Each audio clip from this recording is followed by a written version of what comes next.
China अपने economic और अपने देश के लिए कितना सतर्क है, ये आप इस खबर से पता लगा सकते हैं। उज़ैर की आवाज़ में आपका स्वागत है। आज मैं बात करूँगा चाइना के ऊपर। चाइना ने हाल ही में विदेशों में अपने बच्चों को गोद देने के लिए जो कार्यक्रम चलाता था चाइना, उसको पूरी तरीके से समाप्त कर दिया है। इससे सैकड़ों अमेरिकी और अन्य विदेशी परिवार जो चीनी बच्चों को गोद लेने की प्रक्रिया में थे, अब अनिश्चितता में फँस गए हैं कि उनके जो अब वो ले पाएँगे या नहीं ले पाएँगे। आइए इस फैसले के पीछे की वजह और इसके असर के बारे में जानते हैं।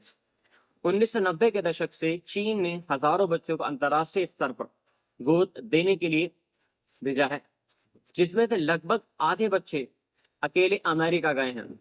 चीन की सख्त एक बच्चे की नीति के चलते कई परिवारों ने अपने बच्चों को, खासकर लड़कियों और जो अपाहिज बच्चे होते हैं उनको छोड़कर जो लड़के हैं उनको गोद देने की प्रक्रिया शुरू कर दी थी। इससे चीन में गोद लेने की संख्या में वृद्धि हुई, लेकिन जैसे जैसे चीन की अर्थव्यवस्था बढ़ी और जन्म दर में गिरावट आई, विदेशों में गोद देने की प्रक्रिया धीमी हो गई। फिर कोविड-19 महामारी के दौरान ये प्रक्रिया लगभग पूरी तरीके से बंद हो गई थी। अब चीनी सरकार ने आधिकारिक तौर पर इस कार्यक्रम को बंद करने की घोषणा की है। चीनी विदेश मंत्रालय ने कहा है कि यह निर्णय वैश्विक प्रवृत्तियों के अनुसार लिया गया है। यानी जो देश के अंदर जो जनसंख्या दर वो आहिस्ता-आहिस्ता घट रही है और बूढ़ों की संख्या बढ़ रही है, इसको देखते लिया गया है। साथ ही चीन अब अपनी गिरती हुई जन्म दर को रोकने की कोशिश कर रहा है। सरकार ने पूरी तरीके से स्पष्ट कर दिया है कि अब केवल उन्हीं मामलों पर विचार किया जाएगा जहां विदेशी परिवार अपने चीनी रिश्तेदारों के बच्चों को गोद लेना चाहते हैं। यानी कोई अगर अमेरिका रह रहा है और उसका कोई रिश्तेदार चीन में है, तो कहीं न कहीं बच्चे को गोद ले सकते हैं। लेकिन इसके अलावा आप बिल्कुल भी बच्चे को गोद नहीं ले सकते अब चाइना के अंदर। इस निर्णय से सैकड़ों अमेरिकी परिवार जो चीनी बच्चों को गोद लेने की प्रक्रिया में थे, अब असमंजस में हैं।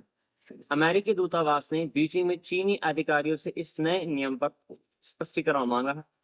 अमेरिकी विदेश विभाग ने कहा है कि चीन अब केवल उन्हीं मामलों को आगे बढ़ाएगा जो अपवाद श्रेणी में आते हैं।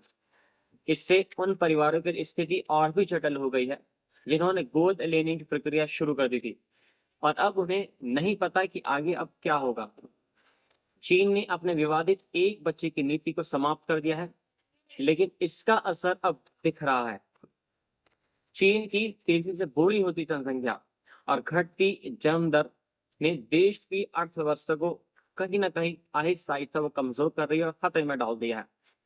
2015 में चीन ने शादीशुदा जोड़ों को 2 बच्चे पैदा करने की अनुमति दी थी, लेकिन इस फैसले का भी कोई ठोस असर नहीं हुआ और 2021 में सरकार ने 3 बच्चों की अनुमति दी ताकि जनसंख्या बढ़े और इस और बड़े परिवारों को प्रोत्साहित करने के लिए कई प्रयास किए गए। लेकिन आर्थिक असुरक्षा और उच्च जीवन व्यापन की लागत ने इस प्रयास को पूरी तरीके से कमजोर कर दिया। चीन द्वारा अंतर्राष्ट्रीय गोद लेने के कार्यक्रम को समाप्त करने का निर्णय कई परिवारों के लिए बेहद दुख का विषय हो सकता है, जो वर्षों से इस प्रक्रिया का इंतजार कर रहे थे। इससे न केवल चीन की जनसंख्या पर असर पड़ेगा, बल्कि उन परिवारों पर भी असर पड़ेगा जो उन बच्चों को अपने परिवार का हिस्सा बनाने की कोशिश कर रहे थे। यानी पूरी तरीके से चीन ने अब इस प्रोग्राम को खत्म कर दिया है कि आप चीन से जो चीनी बच्चे हैं, आप उनको गोद नहीं ले सकते हैं। इसकी एक मेन वजह ये बताई जा रही है, जैसे मैंने अपनी वीडियो में आपको बताया है अपनी, कि सबसे एक मेन वजह ये है कि जो चीन में आहिस्ता-आहिस्ता जनसंख्या दर घट रही है, मतलब ये कि जो जवान आदमी हैं, जो जवान बच्चे हैं, उनकी जो दर घट रही है और बूढ़ों की संख्या बढ़ रही है। उससे इकोनॉमिक पर आने वाले जो टाइम है, उससे अब खतरा बढ़ गया है कि चीन अब ये सोचने पर विचार और विमर्श करने लगा है कि अगर मैंने इस चीज़ को बंद नहीं करा, इस जनसंख्या दर पर अगर मैंने रुकावट डाली, तो आने वाले टाइम में चीन आहिस्ता-आहिस्ता कमज़ोर हो सकता है, जो उसकी जनसंख्या है वो कमज़ोर पड़ सकती है और बूढ़ों की संख्या ज़्यादा हो सकती है।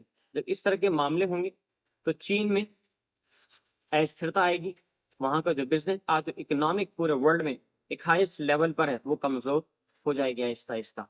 तो चीन ने जो गोद लेने की प्रक्रिया है अपने बच्चों की, वो बिल्कुल पूरी तरीके से खत्म कर दी है। मिलता हूँ मैं अपनी नेक्स्ट वीडियो में, तब तक के लिए मैं आपसे विदा लेता हूँ।